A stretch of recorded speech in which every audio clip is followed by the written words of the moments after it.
You know, I was really hoping this movie would be better because I like Harry Potter and I kind of like the first film, but this one,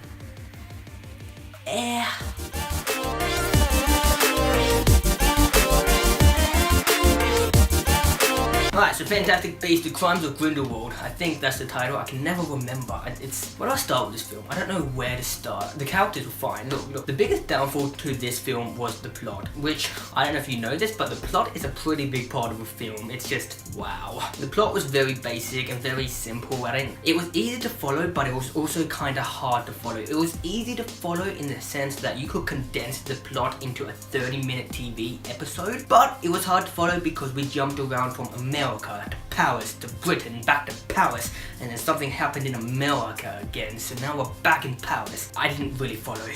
Not gonna lie. Now, was this a bad film? Okay, it wasn't a bad film, but it wasn't a great film either. This film was average. It was completely average. The characters were good. Look, alright, I'm gonna split this into the good and the bad. The good of this film was the characters. I like Newt, I like Jacob, I like how they're like an inseparable duo, because at the end of the Fantastic Beasts and Where to Find Them film, Jacob had his memory wiped because of the rain, I guess. I don't remember exactly. It's some poison Newt's cooked up and Jacob's now forgotten everything that happened in the first film, and now it's like, hey, how are you gonna remember? Oh, it was only the bad memories that got erased? He didn't have any bad memories? Well, that's convenient, isn't it? I like Newt's and Jacob's dynamic. I like how they're kind of parallel, but also not parallel because one's a wizard, one's a no-mage, or muggle if you're British, or, you know, person if you're me. I see nothing but equality. No one's a magical person because it's all make-believe, okay? Shh. Tina was a good, no, not Tina, it was Queenie. Tina and Queenie. Yeah, the characters were pretty forgettable. Nagini, like that.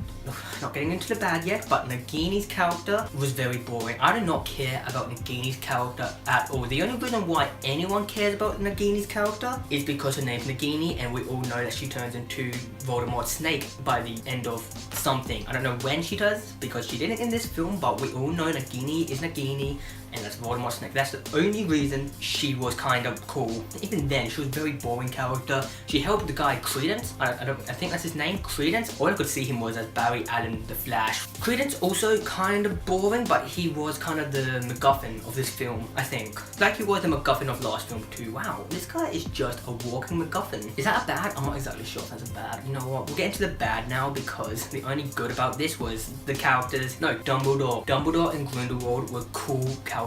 Mwah, love Dumbledore. Don't know who played young Dumbledore, but he captured young Dumbledore. It just felt like a much younger Dumbledore. You watch the film and you're like, yep, that's how Dumbledore acted when he was younger, because you see him with a long beard and he's all older, wiser. This is really showing him as an adult. I'm not sure, how old is Dumbledore? He must be like at least 100, like it's insane how old Dumbledore must be. Probably fact check and chuck the number up here, but the point is Dumbledore's old, and no, Dumbledore is still wise. He's not, it's because this is, you need to know a lot of Harry Potter lore to understand, well, not understand most of it, but to really appreciate this film as a whole.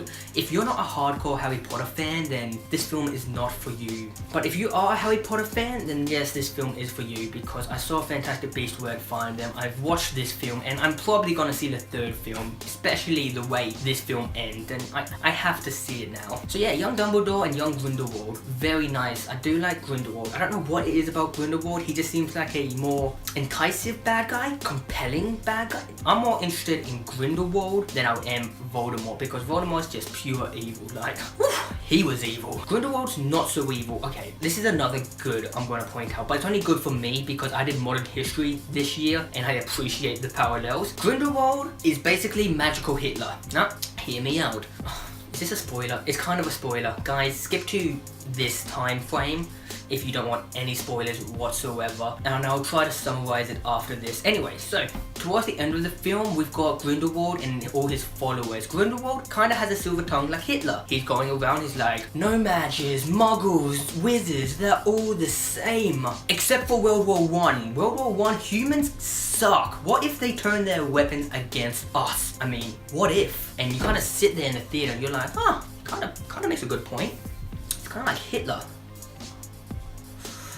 Because he doesn't hate muggles or no match. He just hates the idea they might rise up and try and kill all the wizards, because they're wizards. I mean, if someone walked into my house and just started doing magic stuff, I would actually want to know how they do it, but yeah, I'd be a little scared of them too and probably say, burn the witch! Ooh. It's hard to break down this film. This film is not a bad film, it's just a little boring plot-wise. Everything else-wise, it's a great film. It all ties in kind of nicely to, you know, history and previous films and the Harry Potter series. It's hard, guys. This film is hard to critique. I've watched a couple of movie reviews about this film and some people are saying it's boring, which it is. It's a very boring film. You could condense the entire plot into half an hour TV show. But I said it before, I'll say it again right now. You do not want to watch this film if it's a, let's go out tonight and see a film. Oh, what film should we watch? Fantastic Beasts, Crimes of Grindelwald. Do not watch it like that.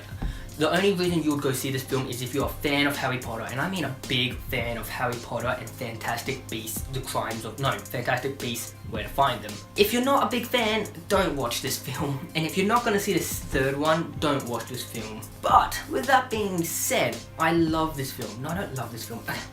It's hard to critique because I love Harry Potter, but this film seems to be a cash grab at the same time. Look, this film... It's hard to describe this film. It's different.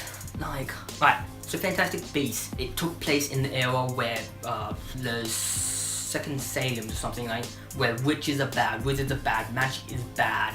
This film kind of takes that ideology and Grindelwald's like, hey, these people don't like wizards or witches. What if they turn against us? We need to stop them before they turn against us. And it's very Hitler-like. The way he talks, the points he brings up, it's very Hitler-like, and his rise with the Nazi party.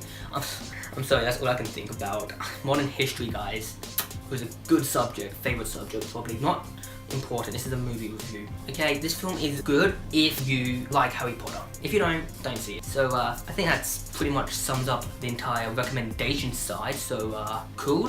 Characters. Did I dive into characters? I think I dived into characters already. I really should have had a script for this. I don't use scripts, guys. I ad-lib everything. Hopefully it works out.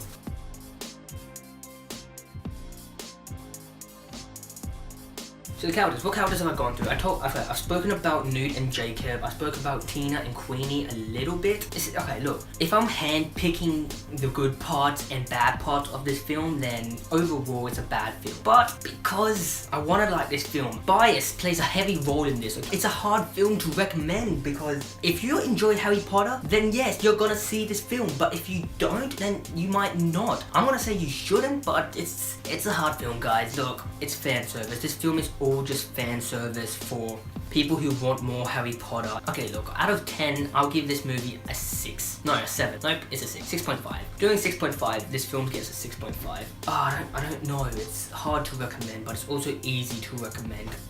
Look, if you want to see this film, you're going to see this film and you're probably going to enjoy it. But if you're on edge or you don't want to see this film, then I don't recommend it because it's only for Harry Potter fans, okay? Even though I've said that this film is for the fans, everything they teased in the trailers, not all of it kind of came to fruition. Like, let me see. The Deathly Hallows, they were very, very prominent in the trailers. Like, even in the end title card, you'd have the triangle and the circle and the wand, making the Deathly Hallows logo as the title card showed up, the Crimes of Grindelwald, and you think that the Deathly Hallows is going to be a big part of this film, and it's not. Spoilers. The trailer makes it out to be a lot more than it is. Like, Nicholas Flamel, he didn't play a big role, didn't really care about his character. I wanted to see the Philosopher's Stone or the Sorcerer's Stone for those in the US, was it UK? One of the two. Someone says Sorcerer's Stone, I don't like it. It's fan service, granted.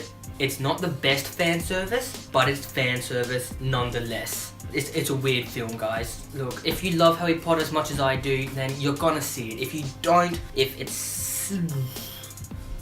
look, I recommend it for the fans, but hardcore fans, because just even plain old fans will be like, yeah, it's pretty boring. I think it was boring, but I'm keen to see where it goes next, so. It's so hard to recommend. It's a bad film, but go see it. Well, go watch it or whatever, and come back and tell me if you like it or not. I'm just gonna dab my way out of here. Say that it feels right.